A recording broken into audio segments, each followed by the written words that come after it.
Nestled in the affluent Brentwood neighborhood of Los Angeles, Henry Fonda's former home exudes a timeless charm.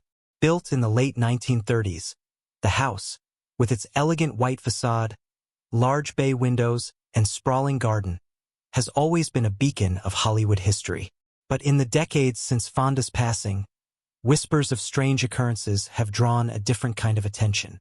It began when the property was listed for sale in the mid-1990s.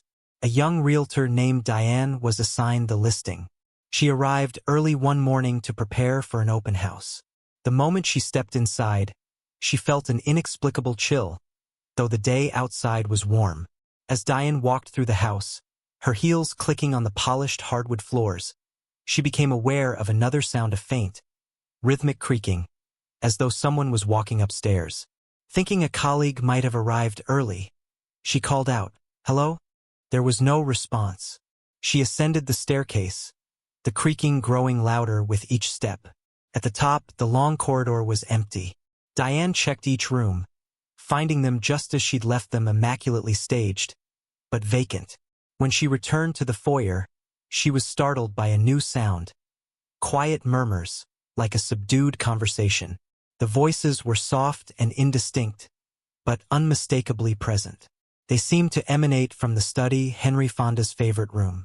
Diane crept toward the door, heart pounding, but as she entered, the voices ceased abruptly, leaving an eerie silence in their wake. The house was eventually sold to a couple, the Parkers, who had recently relocated from New York.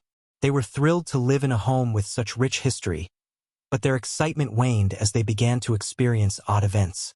One evening, as Mr. Parker worked late in the study, he heard the faint sound of footsteps crossing the upstairs hallway. At first, he dismissed it as the old house settling, but the footsteps grew louder, deliberate, and unrelenting. When he went to investigate, he found the upper floor empty, the air tinged with the faint smell of cigar smoke. Mrs. Parker had her own unsettling experience one night while reading in the living room. She heard the low hum of voices, as if a man and woman were deep in discussion. Straining to hear, she could only make out fragments. Words like character, depth, and next role. The conversations always seemed to center around acting and film, which unnerved her, given the home's connection to Fonda. In 2015, a Hollywood historian named Mark Keller visited the property as part of a project to document homes of the golden age of Hollywood. Mark was skeptical of the stories surrounding the house, attributing them to overactive imaginations. During his visit, he sat in the study, reviewing photographs and documents. As he worked, he became aware of a faint tapping sound, like fingers drumming on a desk. He paused, listening intently, and heard it again.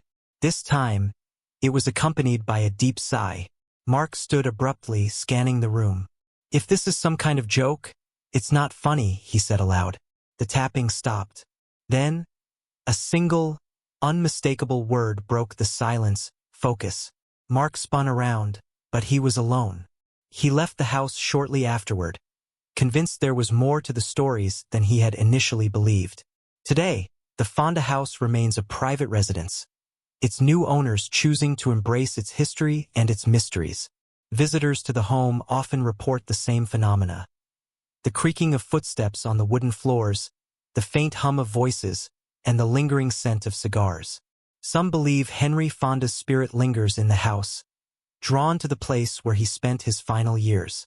Others suggest it's merely the echoes of a life so full of creativity and passion that it left an indelible mark on the very walls. Whatever the explanation, one thing is certain: the house on the quiet street in Brentwood is more than just a home. It's a living testament to one of Hollywood's greatest legends. One night, the Parkers hosted a small dinner party to show off their historic home. Among the guests was a film producer named Eleanor, who had long admired Henry Fonda's work. Over dinner, she couldn't resist asking if the stories about the house were true. Mrs. Parker hesitated, glancing at her husband. "We've had some unusual experiences," she admitted, "but nothing harmful." Intrigued, Eleanor asked if she could see the study, the room where Fonda had reportedly spent countless hours preparing for roles. Reluctantly, Mrs. Parker agreed, leading the group upstairs. As they entered the room, Eleanor paused in the doorway, her eyes widening. "Do you hear that?" she whispered. The group strained to listen.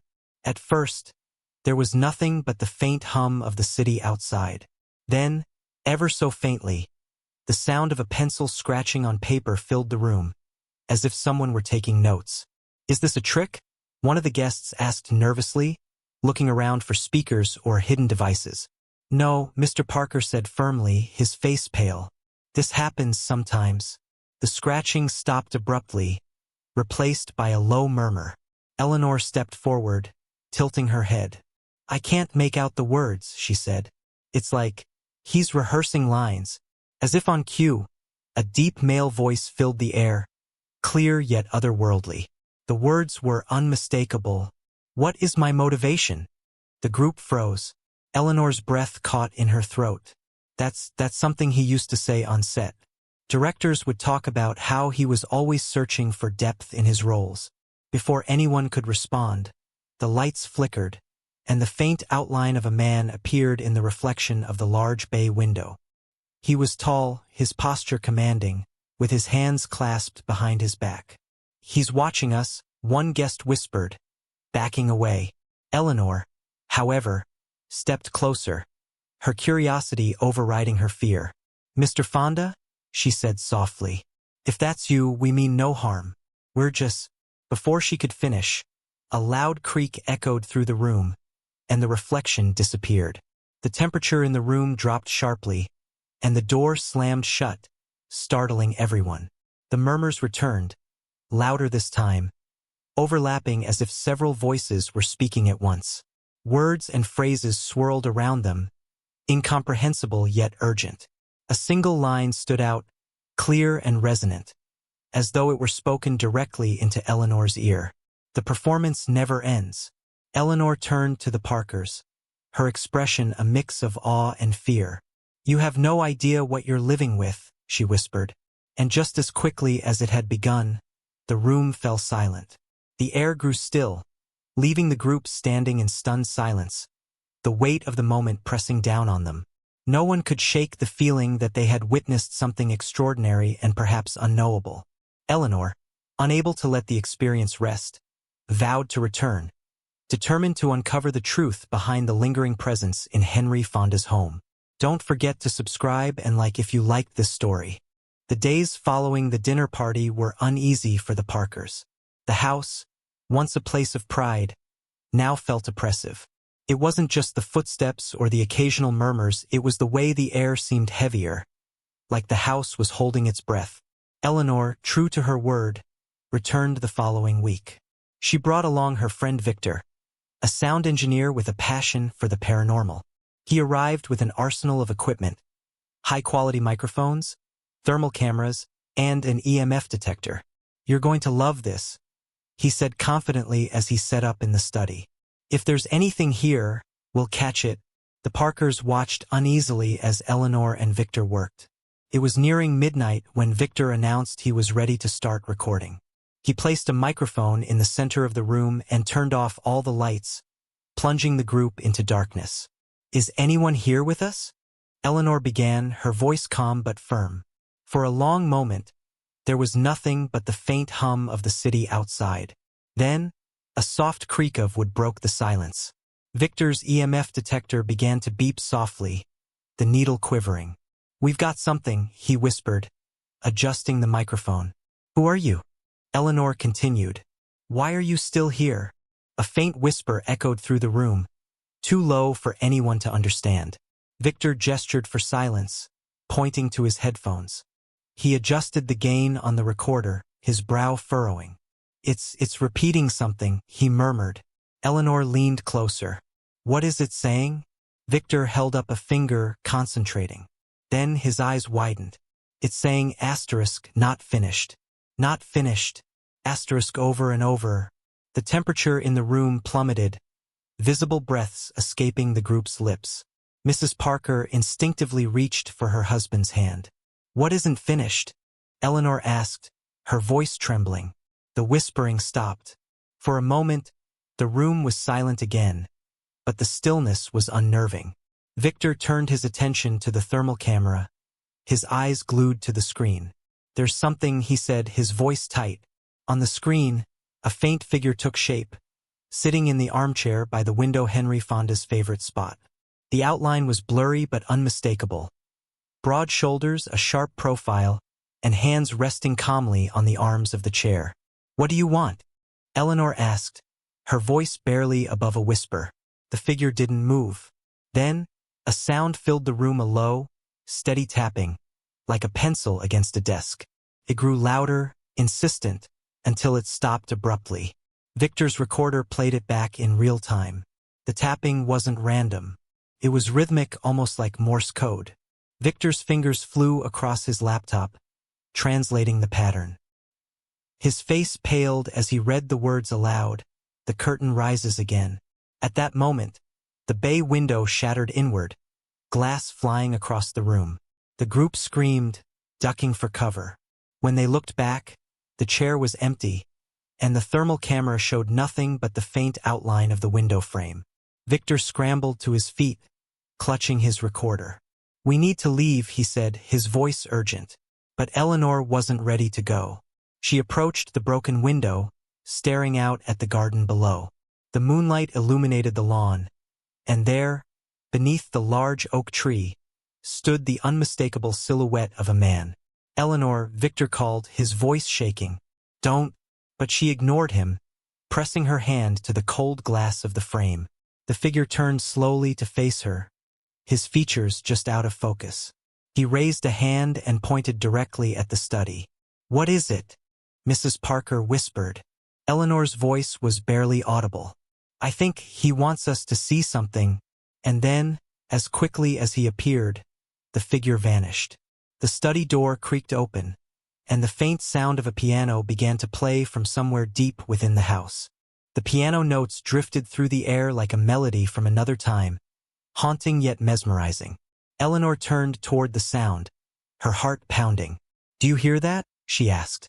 Victor nodded, his face pale. "It's coming from downstairs." The Parkers exchanged uneasy glances. "We don't have a piano," Mr. Parker said, his voice trembling. Eleanor's curiosity burned brighter than her fear. She moved cautiously toward the hallway, beckoning the others to follow. "If he's leading us somewhere, we have to follow," she whispered. The group descended the staircase, each creak of the old wooden steps amplifying their unease. The music grew louder as they neared the living room, a rich, melancholic tune that felt strangely familiar. When they reached the bottom, the living room was empty, bathed in the soft glow of moonlight filtering through the curtains. The music stopped abruptly. Victor scanned the room with his thermal camera, his hands trembling. "Nothing," he whispered. "No heat signatures, no movement." But then Eleanor noticed something on the floor near the fireplace, a piece of yellowed paper tucked beneath the edge of the rug. She crouched down and carefully pulled it free. "What is it?" Mrs. Parker asked, peering over her shoulder. Eleanor unfolded the paper, revealing a faded script with Henry Fonda's name scrawled in bold letters across the top. The title was barely legible, but the words "unfinished draft" were written in the margins. This is his handwriting," Eleanor said, her voice shaking. "This script, it's something he was working on." Victor leaned closer. "How did this end up here?" "The studio archives would have kept something like this locked away." Eleanor scanned the pages, her fingers tracing the lines of dialogue. "It's a scene, a confrontation. A man wrestling with guilt and redemption." She looked up, her eyes wide. "He didn't finish this. He never performed it." Before anyone could respond, the air grew heavy again, and a voice echoed through the room, low and resonant. "Read it." The group froze, their breath catching in their throats. Did everyone hear that?" Mr. Parker stammered. Eleanor nodded slowly, clutching the script. The words on the page seemed to blur and shift, as if they were alive. The faint scent of cigar smoke wafted through the air. Victor's EMF detector spiked wildly, the needle slamming against the red. "Something's happening," he said, backing away. Eleanor stood in the center of the room, holding the script tightly. "He wants it finished," she whispered. "He needs it to be seen." The temperature dropped again, and the fireplace roared to life, flames crackling fiercely despite no one having lit it. Shadows flickered along the walls, and the faint outline of a man appeared near the mantel. The figure raised a hand, pointing directly at Eleanor. The flames dimmed, casting the room into a flickering half-light. Victor's voice trembled as he whispered, "Eleanor, don't," but she stepped closer, the script still in her hands. "What do you want me to do?" she asked, her voice steady despite the fear knotting her stomach. The voice returned, clearer this time, filling the room with a commanding presence. "The world must know." The flames surged higher, casting strange, twisting shadows. In the chaos, Eleanor glimpsed a figure seated at a desk in the corner of the room, writing furiously, his face obscured by the glow of the fire. Then, as suddenly as it began, the fire went out, plunging the room into silence. The group stood frozen, their breaths ragged, the echoes of the voice lingering in their ears. Eleanor looked down at the script in her hands. The pages had changed, new lines of dialogue had appeared, written in the same bold, looping handwriting. "What does it say now?" Victor asked, his voice barely audible. Eleanor read the final line aloud, her voice trembling. "Bring the curtain down or raise it forever." Before she could process the meaning, the lights in the house flickered violently, and the sound of footsteps began again, this time, coming from all directions. The footsteps echoed around them, relentless and disorienting, growing louder with each passing second. Eleanor clutched the script as if it were a lifeline, her heart pounding against her ribs. The others backed toward the wall, their faces pale, as the sound seemed to close in. "What does it mean?" Victor asked, his voice cracking. "Raise the curtain forever? What is he asking you to do?" Eleanor scanned the pages frantically, her eyes darting over the newly written lines. It was all there, the confrontation, the guilt, the redemption. The final scene was complete, but something about it felt wrong. "The ending," she whispered. "It's not how he would have done it." The room grew colder, the shadows on the walls twisting unnaturally. The faint outline of Henry Fonda appeared again by the fireplace, his face clearer now, lined with an intensity that felt almost alive. His gaze locked on Eleanor, and his lips moved silently, mouthing the words, "Fix it." Victor's equipment began to whine with feedback, and the EMF detector spiked violently. "Eleanor, whatever this is, it's getting stronger," he said. Eleanor shook her head, the weight of the moment pressing down on her. "He's not angry," she said, her voice steady. "He's desperate. He needs this script to end the way it was meant to." "How can you possibly know what that is?" Mrs. Parker asked, her voice trembling. Eleanor turned the script over in her hands, her mind racing. She thought of the scenes she'd read, the themes of redemption and closure. "Because I know his work. I've studied it for years. He always believed in leaving something behind that mattered, that resonated." The figure by the fireplace stepped forward, his translucent form flickering like a flame. He raised his hand, and the room fell into an eerie silence. All that remained was the sound of Eleanor's breath and the faint rustling of the script's pages. She walked to the desk in the corner, where the apparition had been writing moments before. There, she found an old pen resting on the wood, its ink strangely fresh. "He wants me to rewrite it," she said. Victor grabbed her arm. "This is insane. You can't." "I have to," Eleanor interrupted, pulling free. "If I don't, he'll never find peace." She sat at the desk and began to write, her hand moving as if guided by something unseen. The others watched in silence, the air around them thick with tension.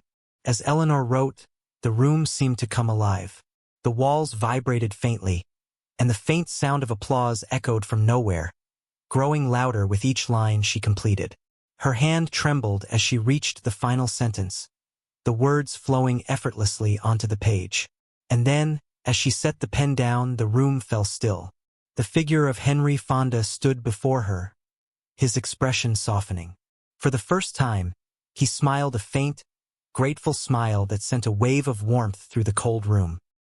He nodded once, as if in approval, and began to fade, his form dissolving into the soft glow of the moonlight. The applause grew louder for a moment, then faded entirely. The house returned to its stillness, the oppressive weight lifting as if a burden had been lifted from its very foundations. Eleanor held the finished script in her hands, the ink still drying on the final page. "It's done," she whispered. Victor approached cautiously, peering over her shoulder. What did you write?" She handed him the script, her fingers trembling. The ending he needed. The ending that made sense. Victor scanned the final lines, his eyes widening. This is incredible. It's like it was written by him," Eleanor finished. The Parkers stood in stunned silence, their home now eerily quiet. Mr. Parker cleared his throat, breaking the stillness. "So, what happens now?" Eleanor looked around the room, her gaze lingering on the fireplace. "I think he's finally at peace. The curtain has fallen." That night, as the group prepared to leave, Eleanor tucked the script into her bag. But as she reached the door, she paused, glancing back one last time. The house felt different, lighter, as if it had taken a deep breath and finally exhaled. But as she turned away, she thought she heard it again. The faintest sound of applause, echoing softly, as if from a distant stage. She smiled faintly, her steps firm as she walked into the night, carrying with her the weight of a story finally complete.